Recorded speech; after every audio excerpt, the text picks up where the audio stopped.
Olá, amigos! Nós estamos estudando o livro Desafios da Educação.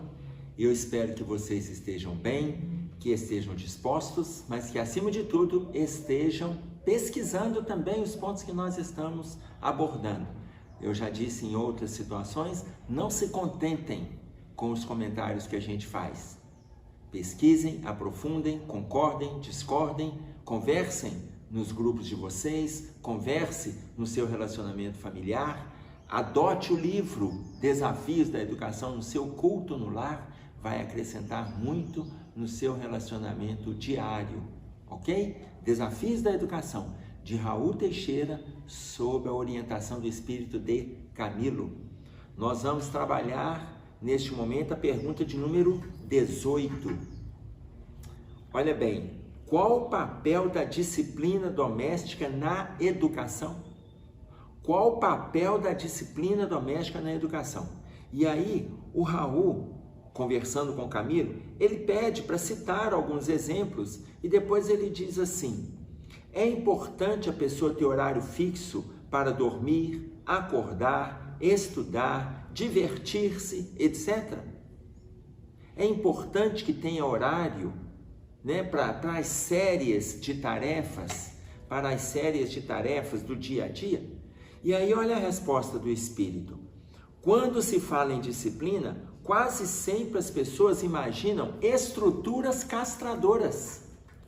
A gente acha que ter disciplina é para limitar, castrar, cortar o excesso.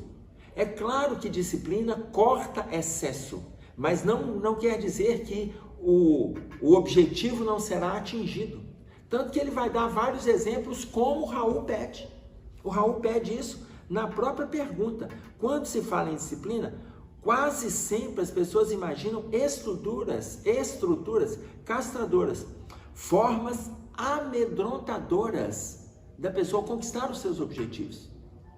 Muitas vezes a castração é para chegar num determinado foco. A castração é para atender um objetivo. A gente tem que castrar. Basta a gente olhar hoje no movimento virtual. Se a gente não castrar o desejo, quando abre a tela com aquela universalidade de informações, se a gente não castrar o desejo de ir com o dedinho ali no teclado e pesquisar, a gente não atinge o objetivo. Por que hoje as pessoas estão ficando horas e horas disponíveis na rede social? O tempo todo é por causa de trabalho? Muitas vezes não. E nós já temos pesquisas nessa área, hein? Muitas vezes não.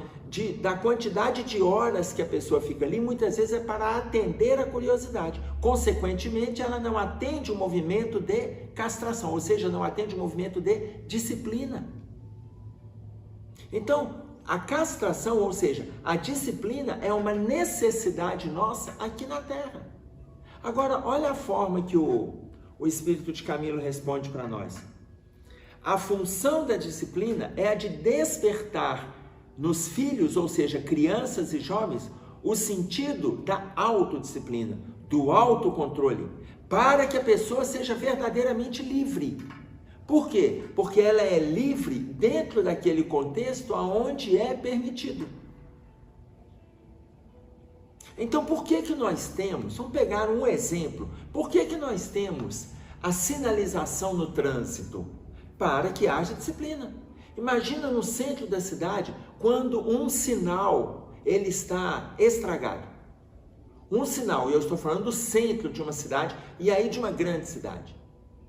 Então imagine, um semáforo que não está funcionando, ele é um problema ali num cruzamento. Daí a pouco vem o guarda, o militar ou o guarda municipal, ele vem direcionando o trânsito de novo, nos ajudar com a disciplina.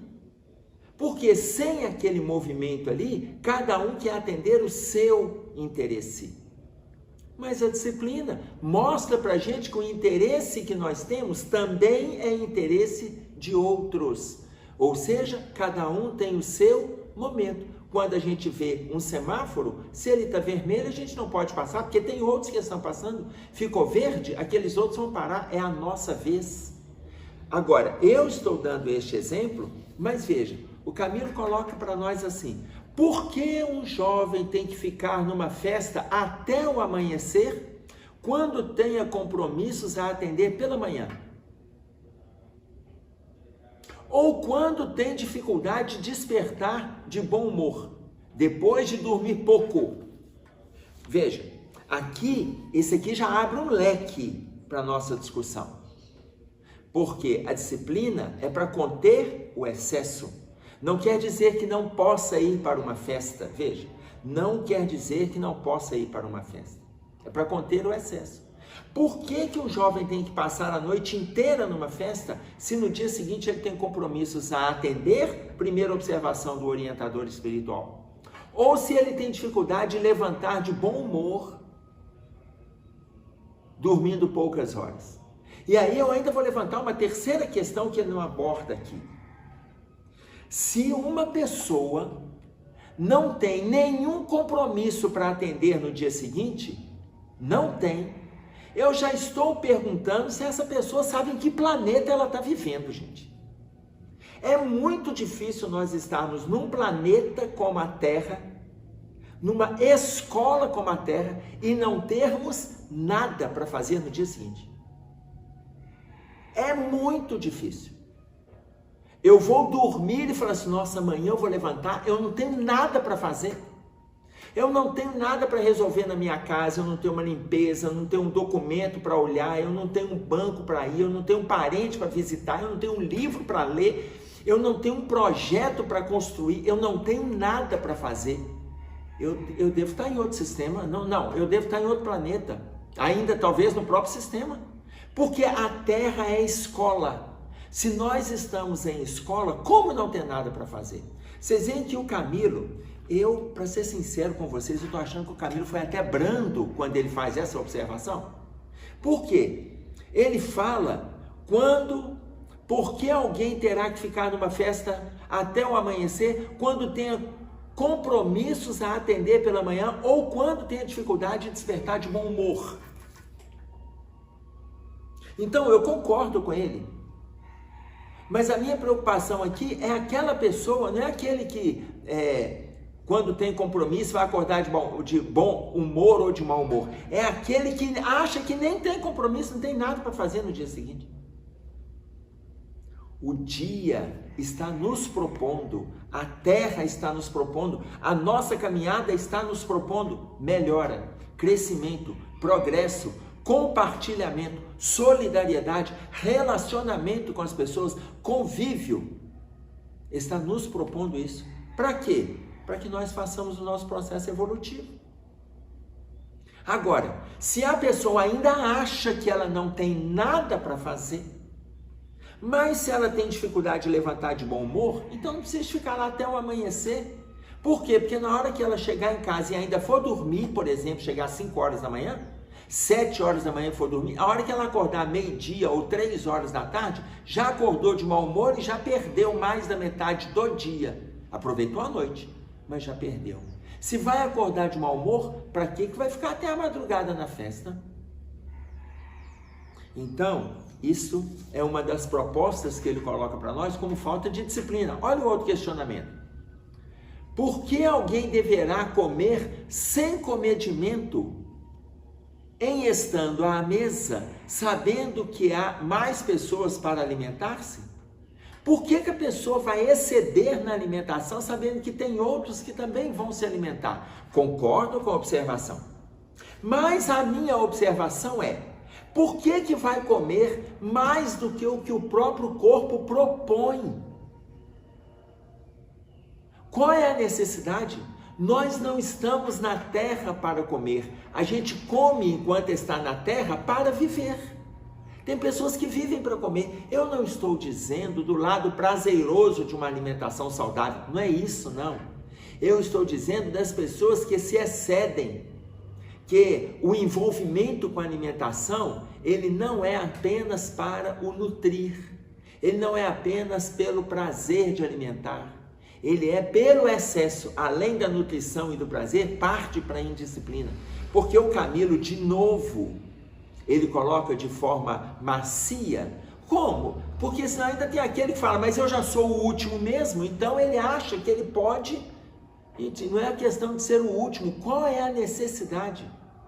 Veja, se nós imaginarmos como eram os primatas não tinham a nossa estrutura física. Não tinham a nossa estrutura física. Eram muito mais altos, muito mais fortes, muito mais gordos, os primatas. Mas eles se alimentavam, eles saíam para caçar, e eles se alimentavam com aquela caça, mas eles ficavam mais 2, 3, 4 dias. Então, eles se alimentavam muito porque eles acumulavam um tecido adiposo, porque depois precisariam de gastar mais energias. Eles não sabiam se ia ter alimentação nos próximos 2, 3, 4, 5 dias. Mas naquele momento não havia disciplina, onde eles podiam guardar. Não tinham como conservar, tinham que brigar com outros animais. Então, para compensar a luta que eles fizeram, eles preparavam a alimentação e comiam, eles comiam para encher. A gente come para ficar satisfeito, a gente se alimenta para ficar satisfeito. Tem pessoas, vocês vão ver que tem ainda uma questão do condicionamento. Você chega para a pessoa e fala assim, ô fulano, você aceita mais? A pessoa chega, condicionadamente, a pessoa coloca a mão na barriga e fala assim, não, já estou cheio. Nós temos aí duas questões do condicionamento. Primeiro, a gente não come para encher. Segundo, eu não preciso colocar a mão na barriga como se eu tivesse que sentir no tato até onde a alimentação está, se ela está subindo pelo esôfago, se está. Eu não preciso. Aí não preciso também de responder que eu já estou cheio. Eu respondo, não, eu estou satisfeito. Não, mas um pouquinho, não, mas eu já estou satisfeito. Vocês vão ver que essa forma condicionada, que muitos de nós na fase adulta, e o jovem faz isso de forma ainda mais deseducadamente, muitas vezes vem da formação do bebê. Vocês vão lembrar, e aí nós, enquanto éramos bebês, os nossos pais nos educaram, e eu ainda vejo muitos avós falando isso para as mães, e muitas mães fazendo isso. O bebê amamentava, e depois de amamentar, ele parava de sugar. Se ele amamentou ali meia hora, 40 minutos, e a gente viu que ele amamentou, não é que ele ficou com a boca no bico do seio, não. Ele amamentou. Aí coloca no ombro para arrotar. Vai batendo nas costinhas dele ali, depois dele fazer o movimento de arroto, saiu o ar, aí ela coloca no outro peito, não, porque agora cabe mais. Ô gente, isso é um exagero. Se ele arrotou, opa, saiu o ar, ele vai ficar mais confortável, vai trocar a roupinha confortável, a fraldinha, vai dormir confortável. Por quê? Porque eu não fiquei enchendo o bebê de leite. Ele não se alimentou para encher, ele se alimentou para nutrir-se. Então veja, se a alimentação é para nutrição, eu não preciso de fazer com que ele fique cheio. Eu preciso fazer com que ele fique nutrido. Aí na próxima amamentação, eu vou colocar no seio de cá, porque esse aqui vai entrar em repouso. Olha, eu não sou mãe. Eu não tive a graça, o prazer de amamentar. Mas nós vamos vendo isso nos estudos, e o sofrimento das mães, muitas vezes escutando os avós, os excessos. Coloquei nesse aqui, esse aqui descansa, e ele mama 20 minutos, meia hora, 40 minutos. Parou de sugar? Parou. E agora eu coloco para arrotar. Arrotou? Descansa a fase, o aparelho digestório. Descansa os movimentos digestórios da deglutição, e ali o sistema nervoso começa a trabalhar para fazer a quebra dos alimentos, para separar as enzimas, para separar lipídios, glicídios, proteínas, e o sistema nervoso vai trabalhando. E a criança descansa e dorme. Então muitas vezes nós vamos estimulando a gula. Ele está com 3, 5, 8 anos, a gente continua estimulando a gula. Uma coisa é estimular a qualidade da alimentação. Outra coisa é estimular o excesso da alimentação. O excesso. Quando ele entra na adolescência, ele entra devorando. Então, muitas vezes, não tem o respeito para quem vem à retaguarda, sentam na mesa como se só eles existissem na face da terra. E entra na fase adulto egoístas e pensam só neles. Isso é um excesso da parte de determinados pais que estimulam esses vícios. E aí, ele dá outro exemplo. Por que alguém deverá comprar tudo que vê e gosta, quando ainda deve a terceiros compras não pagas, ou quando saiba de antemão que não terá recurso financeiro para pagar? Olha o outro exemplo que ele dá. Gente, a espiritualidade é macia com a gente, né? Porque veja, porque alguém vai comprar sabendo que ainda está devendo, mas tem aquele, esse aqui está muito claro, eu não preciso de comentar. Está muito claro.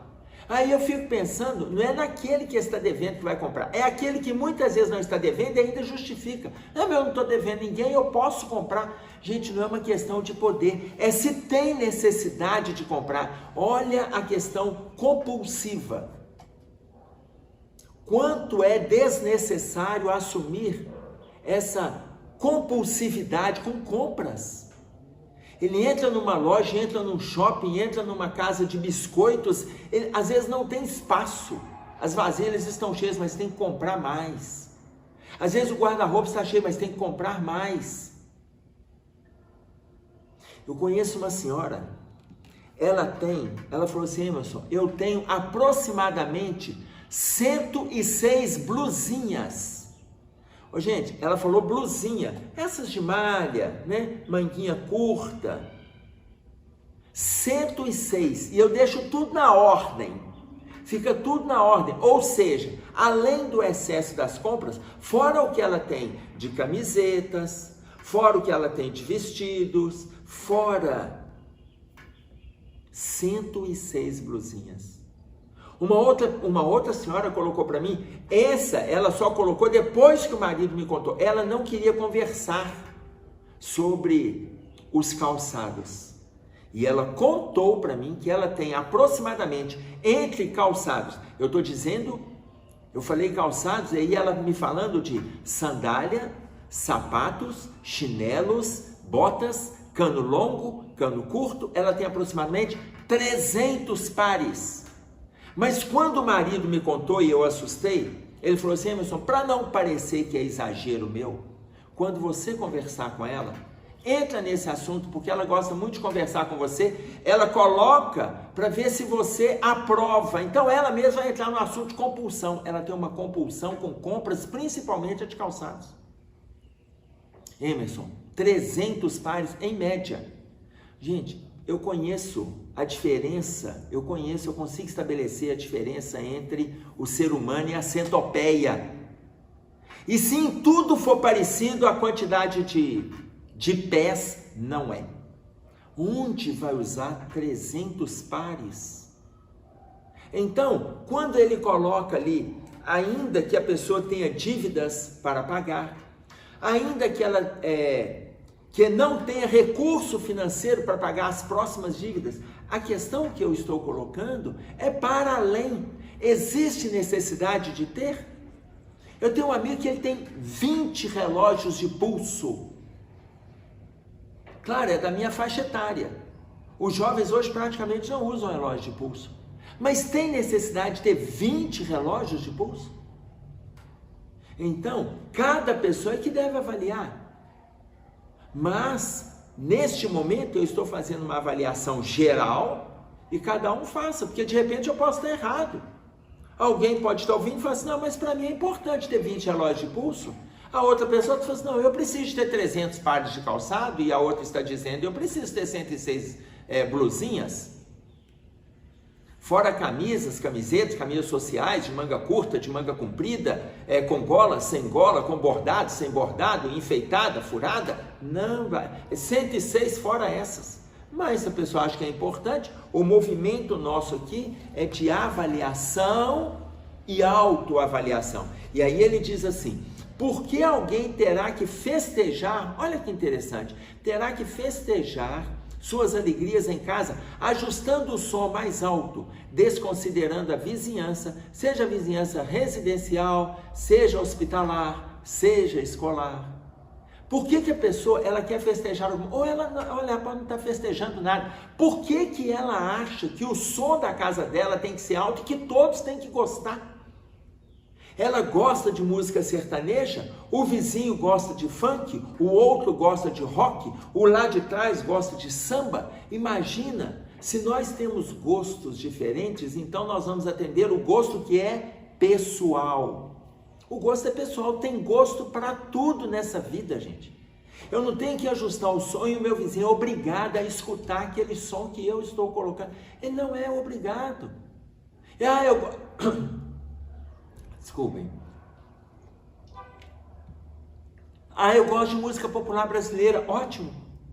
Mas o que está do seu lado lá, ele gosta de rock. E tem uns que gostam de rock pesado, outros gostam do rock nacional, outros gostam do rock internacional e leve. Então, respeitar o gosto do outro. Isso, disciplina. O Raul pede para ele dar exemplos. Veja, aí ele coloca assim: para todas essas perguntas, a resposta estará alicerçada na capacidade de autogerir-se de cada criatura.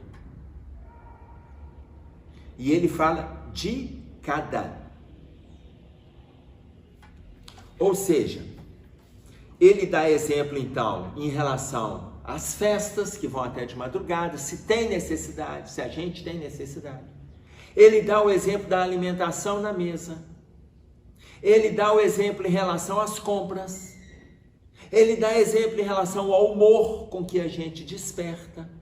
Se não tem necessidade dos excessos, já é um movimento de autodisciplina. Mas tem algum momento que existe necessidade de excesso? Gente, só de ser excesso já não é necessário. O movimento é autoavaliativo.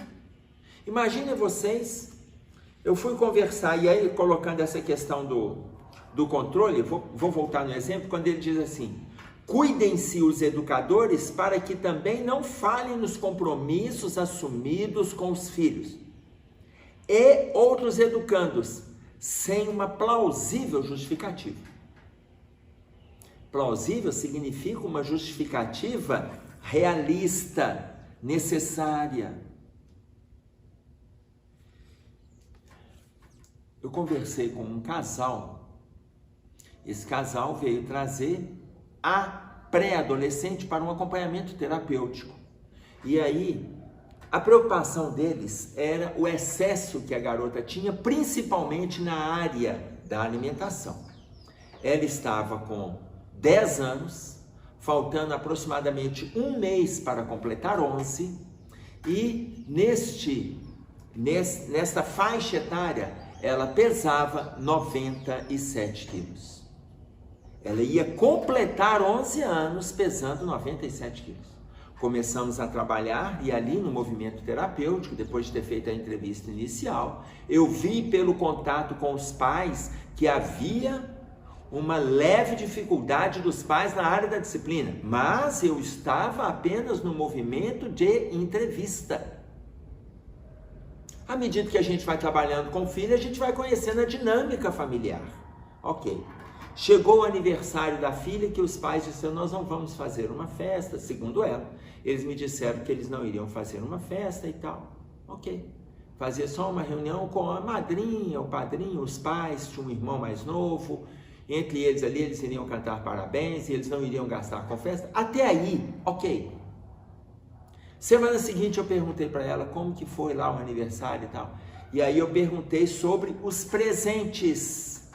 Quando eu perguntei sobre os presentes, ela pegou e falou assim: eles me deram uma bermuda, meu pai e tal, minha mãe sugeriu a questão do bolo. E comprou um bolo Floresta Negra. Eu falei: um bolo Floresta Negra? Eu fiz esse gesto, gente, para quem está me vendo, eu fiz esse gesto. Não, Emerson, um bolo Floresta Negra. Ah, sei. Eu falei assim, e os seus padrinhos? Ah, eles trouxeram, a minha madrinha, ela sabe que eu gosto muito de chocolate. Ela trouxe para mim uma caixa de bombom. Então você ganhou um bolo Floresta Negra e uma caixa de bombom. E como é que foi? Ah, e depois cantaram parabéns e tal. O meu padrinho fez questão de trazer para mim aquele, sabe, tem um estojo de brigadeiro. Ah, além da caixa de bombom, é porque eu gosto muito de chocolate, né? Ah, tá certo. E foi tudo bem lá? Foi, mas não foi mais ninguém, não. Foi só eu, meu pai, minha mãe, meu irmão, meu padrinho e minha madrinha.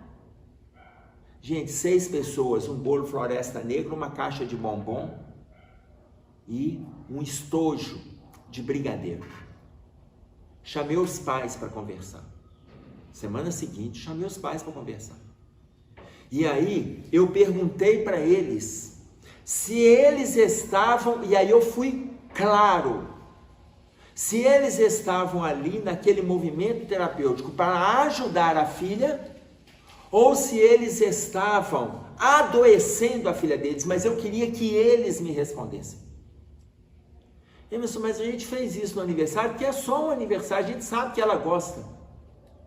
E aí, quando eles colocaram isso, eu peguei e falei para eles da falta de disciplina deles. Se a menina chegou com 10 anos de idade a 97 quilos, sabendo que de antemão, na entrevista inicial, eu perguntei se havia exame, se ela já tinha feito exames de sangue, se ela tinha algum problema de saúde trazido por um endocrinologista, fora os excessos previstos na alimentação, eles colocaram que ela não tinha problema, a não ser a partir daquilo que o médico pediu para que ela tivesse disciplina na alimentação. Eu falei com eles, então vocês estão matando a filha de vocês.